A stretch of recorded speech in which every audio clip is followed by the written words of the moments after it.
Office ছুটির পর বাবা মেয়ের জন্মদিনের কেক কিনছিল।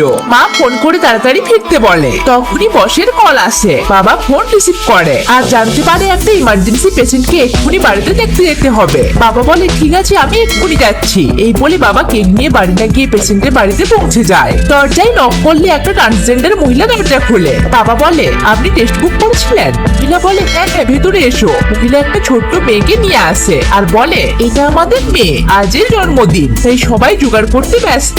বাবা খুশি হয়ে বাচ্চা মেয়েটিকে হ্যাপি বার্থডে উইশ করে আর এরপর তাকে কথায় ভুলিয়ে ভালিয়ে কখন যে ইনজেকশন দিয়ে দেয় বাচ্চা মেয়েটি বুঝতেই পারে না। এরপর বাবা ট্রান্সজেন্ডার মাকে জিজ্ঞেস করে ছোট্ট পরীর বয়স কত হলো? মহিলা বলে আমাদের কাছে তো একদিন। বাবা অবাক হয়ে যায়। মহিলা বলে আজকেই পেলাম ওকে, ওর বাবা মা ওকে স্টেশনে ছেড়ে গিয়েছে, ও আমাদের মতো তো তাই। এই কথাটা শুনে বাবার বুকটা কষ্টে ভু করে ওঠে। এক মুহূর্তের জন্য বাবা যেন স্তব্ধ হয়ে যায়, বলার কিছু ভাষা খুঁজে পায় না। বাবা কোনো রকমে কথা কাটিয়ে ওখান থেকে চলে আসে। সে নিজেও একজন বাবা, তাই কিছুতেই এটা মানতে পারছিল না। ওই একটা কথা বাবাকে বারবার ভাবাচ্ছিল।